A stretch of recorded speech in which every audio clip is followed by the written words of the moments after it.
Salut à toi Peuple du Rhum, bienvenue sur la chaîne du bar de l'ours. L'ours c'est moi et le bar, il est derrière.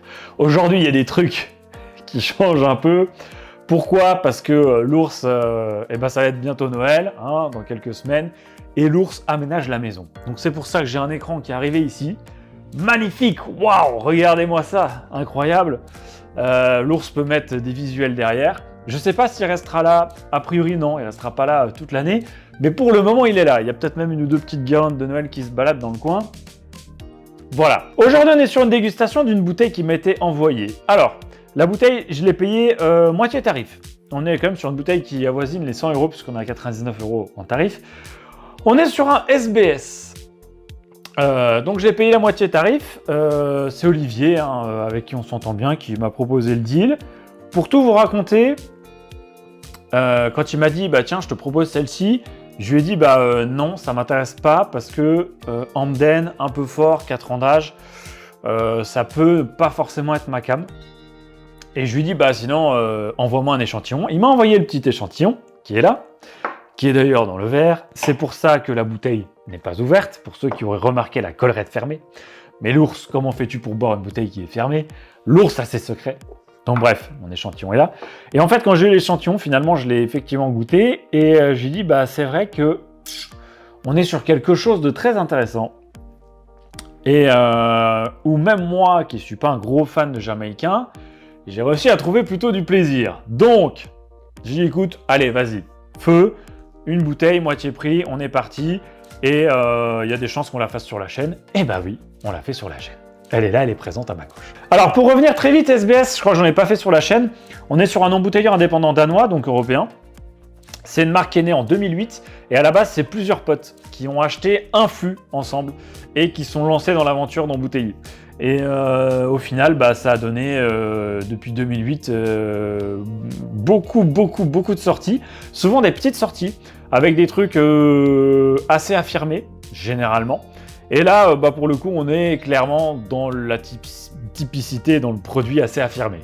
On est sur un fût qui est fait exclusivement pour Rhum Attitude, puis qui a été vendu pour eux.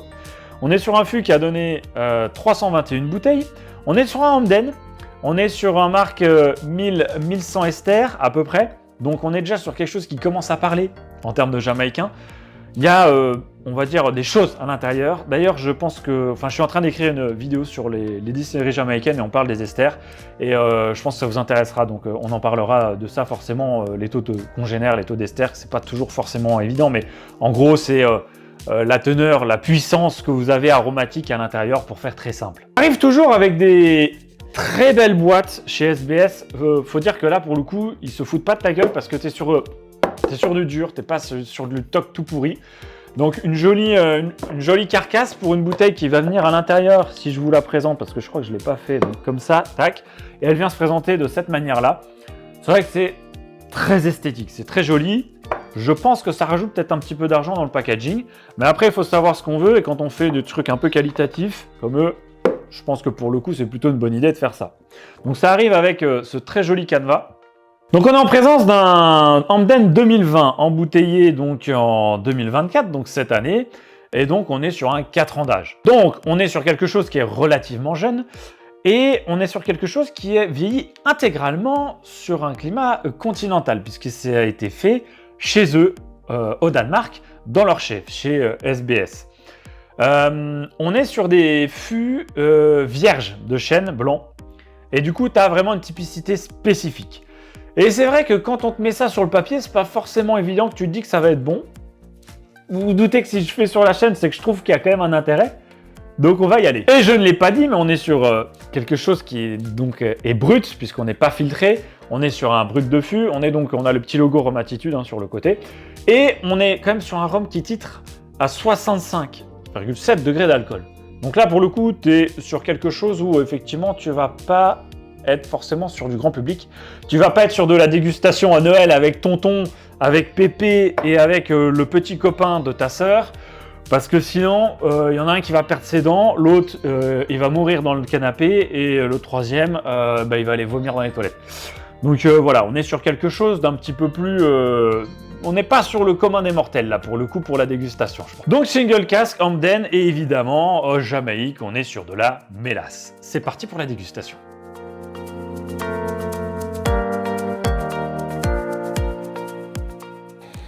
Bon, le nez, direct, tu sens que tu es sur un Jamaïque. Hein. Là, tu peux pas tergiverser. À la limite, tu peux dire ah non, on serait peut-être plutôt sur un Fidji très très marqué, mais franchement, Jamaïque, 1000% là, tu peux pas passer à côté. Il y a ce côté solvant tout de suite qui vient. Il y a cette agression qui vient dans le nez, qui t'amène énormément d'aromatiques, énormément d'effluves, des fois un peu lourdes. Donc, tu reconnais tout de suite ce style qui part un peu dans tous les sens, un petit peu funky. Voilà, on a vraiment les agrumes qui sont très présents. On a des fruits clairement qui éclatent à droite à gauche dans le nez, paf paf, ça vient dans les narines comme ça éclabousse partout. Ça fait vraiment cette éclaboussure de fruits cuits. Et les degrés, je sais pas si c'est moi qui commence à être vraiment complètement brûlé de l'intérieur à force de boire des trucs à 80 et à manger du piment, mais franchement pour un 65 degrés, ouais, après non, ça doit être aussi le fait que le sample était déjà ouvert et c'est vrai que ça fait déjà quelques temps que je l'ai dans le verre, donc ça doit aider aussi. Mais c'est vrai que c'est pas si agressif pour un 65 degrés, voire même, je vais pas dire pas du tout, je vais pas exagérer, tu sens que tu as des degrés dans le verre, tu sens que tu as quand même de l'alcool. Mais franchement, c'est pas si prenant que ça encore. T'as un petit côté fraîcheur aussi qui se marie quelque part. T'as ce côté quand même, moi je retrouve le côté banane ananas que j'ai des fois souvent sur des Jamaïcains. Et là, t'as vraiment le côté l'ananas rôti au four, sans cassonade directement comme ça. Et le Jamaïcain, mais là où tu as mis une dose, tu sais, soit d'alcool fort, soit presque un petit peu de colle, même presque, parce que tu as vraiment ces effluves. Et tu as un vrai côté peps, hein, ça explose quand même vraiment, paf, paf, tu as vraiment ce côté, ça vient de prendre dans tous les sens, c'est pas calme, ça remue le nez vraiment quoi. Et il y a quand même un côté, en fait, quand tu es dedans, et c'est ça moi je pense qui a commencé à me séduire déjà à partir du moment où même je suis juste venu sur le nez avant même de mettre la bouche, c'est... T'as un côté légèrement, presque un petit peu chaleureux, un peu rond, presque un petit peu, comment dire, quelque chose qui viendrait te prendre le nez, comme une brioche chaude en fait finalement, tu vois, un côté un petit peu brioché, ouais, brioche chaude, très très très parfumé que tu peux avoir des fois à Noël avec des épices dans tous les sens, mais qui est réconfortant, qui te donne envie de le boire, tu vois, qui te dit, bah tiens, en bouche, ça va être sympa, ça va être un petit peu... comme un côté brioche, un petit peu sucré, ça va venir te prendre comme ça un petit peu moelleux. Il y a cette espèce d'aspect-là qui, je trouve, amène une gourmandise et qui permet à l'ensemble qui est quand même très vif, très puissant, très aromatique et quand même assez fort en alcool, justement de faire cet équilibre. Alors on reste, attention, sur un bouquet bien garni. Le solvant, le côté... vernis de table, vernis lac pour le bois. Je fais ça parce que j'ai une table en bois. Est vraiment très très très présent au nez. C'est vraiment l'un des marqueurs et des facteurs qui est vraiment au milieu de cet ADN d'arôme.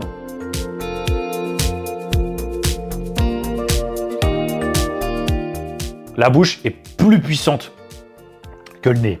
Et tu as ce côté grillé qui vient. Et comme dans les restaurants asiatiques, dans les boutiques asiatiques, tu as des petits gâteaux de sésame. C'est un espèce de croquant finalement caramel amande avec du sésame dessus. Tu as cet aspect sésame directement dans la bouche. Tu as cette explosion. L'alcool par contre, les 65, ils sont présents. Ils font mal. Si tu n'es pas préparé, les 65, ils sont vraiment là pour le coup. Moins discret qu'au nez. En bouche, tu peux pas passer à côté. Tu te dis ouais, on est sur un truc qui a 60 degrés, 60 bourrins parce que ça agresse quand même. Donc, il va falloir y aller quand même tranquille. Et en fait, avec cette deuxième bouche, ça confirme que ce que je venais de dire avant est faux. On n'est pas sur le gras du beurre. En fait, on est vraiment beaucoup plus sur le côté huile. Huileux, presque un petit peu olive finalement. Avec cette amertume d'une olive très très salée. Le côté sésame qui était beaucoup au début là, qui a complètement disparu. L'aspect col en bouche qui est moins présent qu'au nez, par contre, pour le coup. Je retrouve quand même mon côté un petit peu brioche. Brioche, vanille, agrumes. En fait, ça fait un petit peu comme les panettone, mais c'est pas la texture du panettone. C'est comme si tu prenais les fruits confits d'un panettone, et cet aspect agrumes, fleurs d'oranger, etc., amandes, que tu viennes les mettre dans une belle brioche sucrée. Il y a ce petit côté-là, presque un petit peu Noël en fait. C'est plutôt pas mal parce que j'étais en train de me mettre dans cette période de Noël et je trouve qu'il match plutôt bien en fait avec ça. Le côté banane, je le retrouve aussi en bouche, celui que j'avais au nez, clairement. Beaucoup moins le côté ananas, mais vraiment ce côté banane. Donc vraiment, ouais, la brioche, les fruits confits, le petit sésame, agrumes, très fort, légère fleur d'oranger, c'est peut-être ça qui donnait la fraîcheur aussi au nez. Et la banane cuite. Et on a vraiment ce côté funky jamaïcain qui vient à droite à gauche, qui finalement n'a pas un équilibre d'unisson comme on pourrait avoir sur certains rhums. On est beaucoup plus sur des vagues complètes en bouche d'arômes qui explosent, qui redescendent, qui réexplosent, qui redescendent. C'est clairement une dégustation qui déménage, ok? Je le redis, comme ce que j'avais dit au début, t'es vraiment pas là sur l'alcool à partager avec beaucoup de monde et des gens qui connaissent pas grand chose. Là, t'es vraiment sur quelque chose de très spécifique, avec un ADN et une structure, une charpente, et ce côté explosif, vraiment qui vient, qui explose partout. Ces esters, l'alcool qui est présent aussi. Mais qui pour moi, finalement, qui suis pas un énorme fan de jamaïcain, comme vous le savez, bah là, ça me plaît plutôt quand même, ça me conquit plutôt bien. Je sais pas si c'est parce que je suis dans un mood plutôt bien pour pouvoir le faire, l'appréhender. Je pense que l'ouverture est importante, le laisser reposer dans le verre, très important également. Ça va lui permettre de s'assagir, entre guillemets, un tout petit peu, de pouvoir l'apprivoiser un petit peu plus facilement quand vous l'avez dans le verre. Et on a quand même un petit côté un petit peu gourmand, huileux, hein, qui fait quand même que tu as envie de revenir dedans. Beaucoup d'arômes, côté légèrement salé sucré, qui fonctionne aussi. Et là, franchement, il y a moyen de faire des pairings avec de la nourriture. Je pense que tu peux faire des très très belles associations.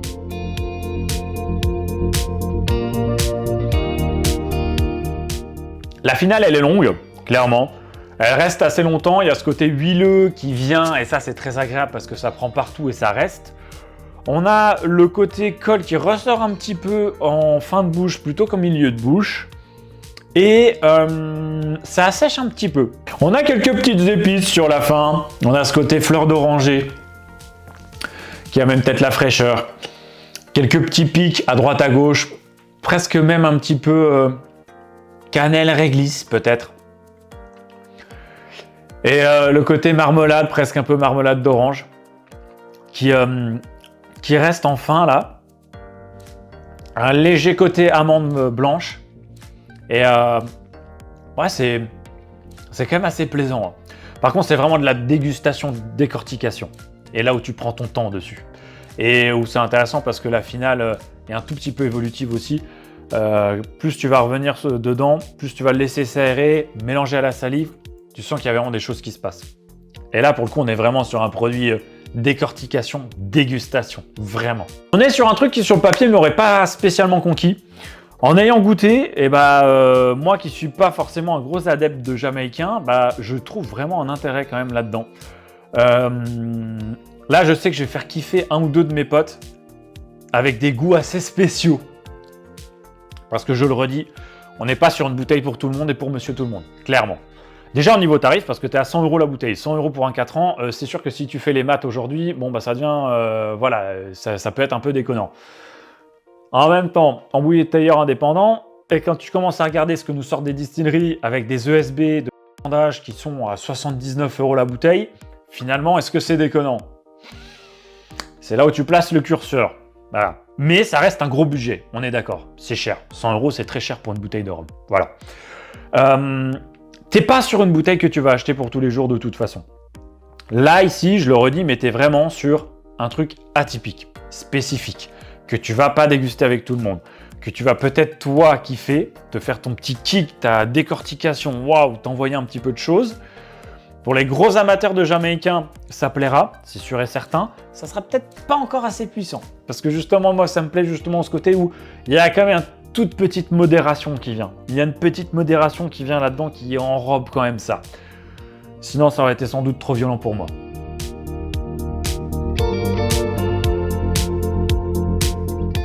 Franchement, c'est assez intéressant quand même ce qu'un 4 ans d'âge en climat continental peut donner. Parce que vraiment, là pour le coup, je trouve que c'est vraiment bien foutu. Oui, l'ours dit ça d'un Jamaïcain. Donc oui, un prix élevé, mais finalement c'est un rhum de dégustation, c'est un rhum de niche. C'est pas un rhum de tous les jours, c'est pas pour les becs sucrés, c'est pas pour les barbecues de quartier, ok? On est vraiment sur une dégustation, je pense, d'un public averti, ou en tout cas de personnes qui savent plus ou moins où elles mettent les pieds, même s'ils n'ont pas forcément l'habitude de degrés. Parce que là, il faudra quand même y aller mollo. Donc je mettrais quand même, malgré ce prix et tout, je mettrais quand même un 8 sur 10. Déjà, packaging et tout, moi j'aime bien. Exclu Rhum Attitude, je trouve ça cool.